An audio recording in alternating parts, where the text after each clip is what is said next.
Bueno, decimos que la sociedad moderna, la sociedad capitalista, eh, el proceso de acumulación de capital lleva aparejado un proceso de reproducción social ah, relacionado a ese proceso de acumulación. Y este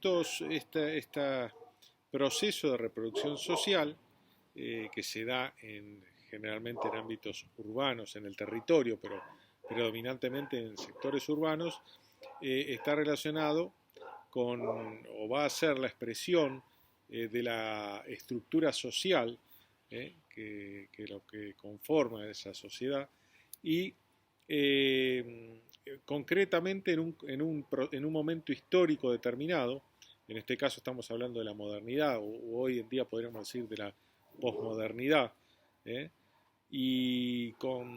Formado por prácticas económicas, políticas, ideológicas, culturales que lo van a conformar. Bueno, estos procesos territoriales, estos procesos van a ser abordados por las ciencias sociales.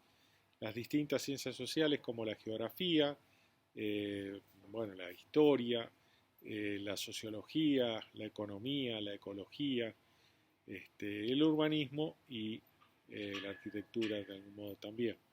Entonces, el urbanismo va a ser como una ciencia transdisciplinar o multidisciplinar que va a tener todas estas distintas miradas de las ciencias sociales que van a confluir allí y van a dar distintos enfoques sobre lo que pasa en ese territorio, sobre los fenómenos que pasan en ese territorio, que lo transforman y de algún modo lo configuran. Los arquitectos están muy acostumbrados a hablar del espacio, y es cierto, hay un espacio geográfico que tiene que ver con la primer naturaleza, o sea, con la naturaleza, con las distintas capas que conforman la superficie terrestre y la atmósfera, parte de la atmósfera también. Ese espacio tiene que ver con los recursos naturales y con los recursos naturales como medios y como factores de producción también, ¿no? Pensémoslos. Ahora hay una segunda naturaleza que es la que coloca el hombre. El hombre va a interactuar con ese espacio geográfico. Y al interactuar con ese espacio geográfico, esta segunda naturaleza va a hacer que ese espacio sea transformado. Y ahí es donde aparece el concepto de territorio. El territorio implica una apropiación por parte del ser humano y el territorio va a ser un espacio geográfico apropiado, intervenido por el ser humano y va a tener que ver con un momento histórico determinado y con límites más o menos determinados también respecto de ese territorio. Un territorio no va a ser igual que otro, ¿no? Vamos a tener un territorio, por ejemplo, colonial y un territorio después del periodo liberal y el territorio de los pueblos originarios mucho antes era distinto. Son distintos territorios, aunque hablemos del mismo territorio, entre comillas. Hay un concepto interesante que es bueno que lo tengamos de entrada, ya que es el tema de la territorialización y los procesos de territorialización, desterritorialización y reterritorialización. Esto tiene que ver con la apropiación que hace el ser humano o un grupo humano, mejor dicho, sobre un territorio. Hay apropiaciones y desapropiaciones y hay pujas entre los distintos grupos sociales que hacen que un territorio sea, entre comillas, territorializado o reterritorializado.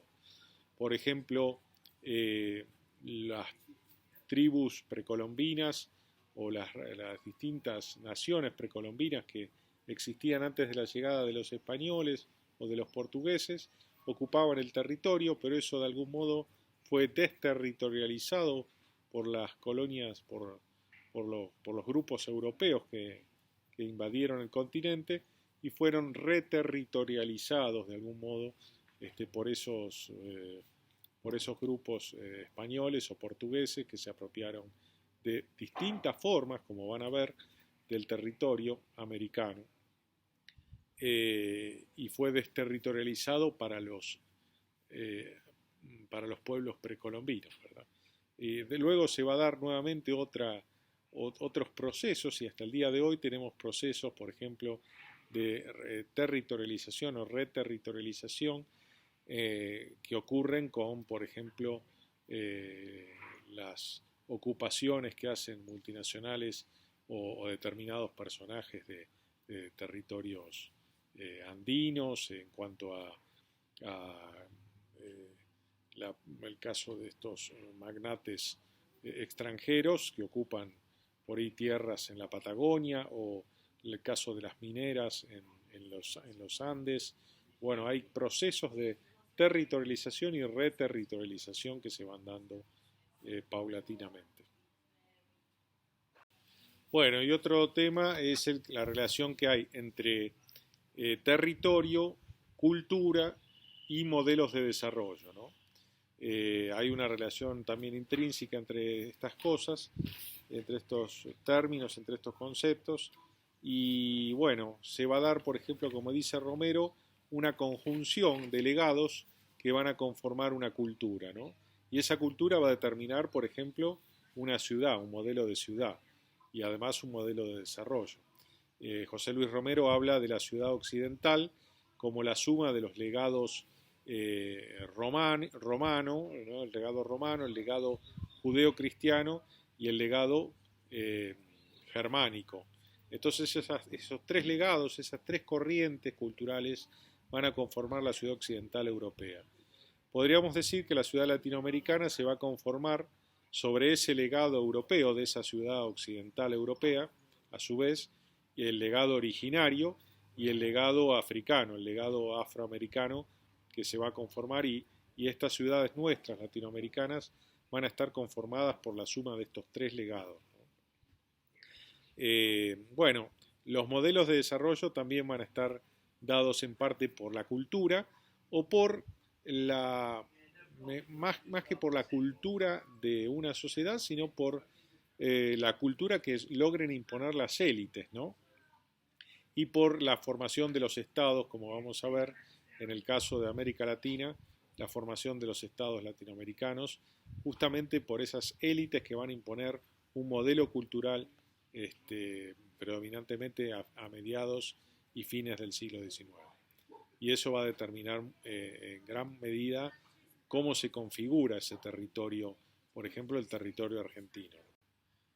Bueno, estas ciudades nuestras latinoamericanas vamos a ver cómo se van a ir configurando a lo largo de las clases, pero además van a tener tanto las ciudades latinoamericanas como las ciudades en general una estructura. Esa estructura urbana va a estar dada por determinados elementos que iremos viendo y los vamos a ir repasando luego en la segunda mitad del año, que van a tener que ver con la trama urbana, el tejido urbano, las vialidades, los ejes que van configurando esa ciudad, los usos del suelo, bueno, distintos elementos que van a ir conformando esa estructura que le va a dar la morfología urbana, que le va a dar forma a esa ciudad, la va a configurar.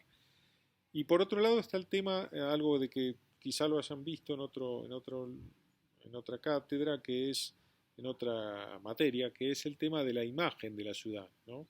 Había un teórico de los años 60, Kevin Lynch, que hablaba de la imagen de la ciudad, de cómo un ser humano, una persona, percibe la ciudad a través de hitos, nodos, sendas, senderos, bueno, determinados objetos o espacios de la ciudad que le dan una configuración, una forma que tiene que ver más con la percepción que uno tiene de esa ciudad, o que un conjunto de personas, un grupo social tiene de una ciudad, o se hace de una ciudad a través de la percepción.